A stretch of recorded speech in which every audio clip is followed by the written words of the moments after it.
మహబూబాబాద్ జిల్లా కేంద్రంలోని BRS party సన్నాహక సమావేశంలో మాజీ మంత్రి శ్రీమతి సత్యవతి రాథోడ్ పాల్గొని ఈ నెల 27న వరంగల్ ఎల్కతుర్తిలో జరగనున్న బీఆర్ఎస్ రజతోత్సవ మహాసభ పోస్టర్ ఆవిష్కరణ చేసి వరంగల్ సభ విజయవంతం చేయాలని కోరిన బీఆర్ఎస్ పార్టీ రాష్ట్ర పరిశీలకులు మాజీ మంత్రి శ్రీమతి సత్యవతి రాథోడ్ మాట్లాడుతూ రజతోత్సవ సంబరం విజయవంతం చేద్దామని పిలుపునిచ్చిన ఈ కార్యక్రమంలో ఎమ్మెల్యే తక్కలపల్లి రవీందర్రావు, మాజీ MLA Banothu Shankar Nayak, Palvai Rammohan Reddy, Marineni Venkanna, TRS party కార్యకర్తలు నాయకులు పాల్గొన్నారు.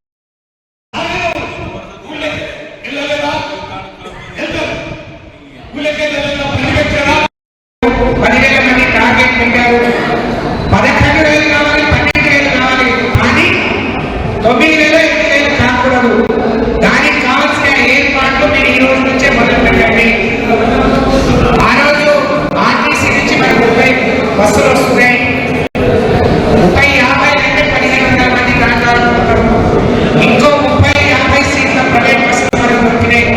దాంట్లో నుంచి కూడా మళ్ళీ 1500 మంది కొంటారు. 3040 బస్సులు 40 సీట్ల ఏసీ రాస్తారు. దానికి ఎంతమంది పోతారు అనేది వాటికి 40 మంది అంటే 2000 మంది, 5000 మందికి బస్సు ఏర్పాట్లు ఉన్నాయి. ఇంకా బస్సుల గురించి ప్రయత్నం చేస్తున్నాము.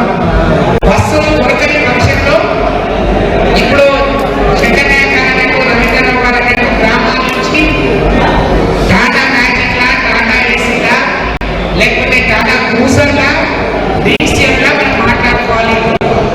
నాయకులు మనం కాకుండా మాత్రమే 10,000 గడియల ఏర్పాట్లు మనం సీరియస్గా చెప్పాలి. ఇప్పుడు మేము పోస్టర్ ఆవిష్కరిస్తాం. అన్ని గ్రామాల్లో వాటిని గోడలకు అక్కడ పెట్టాలి. అన్ని గ్రామాల్లో బీఆర్ఎస్ పార్టీ గద్దెలు సరిగా ఉన్నాయా, ఎక్కడైనా లేకుంటే కొత్తగా నిర్మాణం చేసుకోవాలి. ఉన్న వాటికి రంగులేయాలి. బయలుదేరే ముందు జెండా ఆవిష్కరించి 25 ఏళ్ళ ప్రజలసారి ప్రమాణంగా నిర్వహించుకోవాలి. అక్కడ బండిస్ కానీ జెండాలు కానీ మీకు పెట్టే వెహికల్స్ కడుతున్న జనాలు వాటిని ఇక్కడ నుంచే మీకు పంపిస్తుంది. అలాగే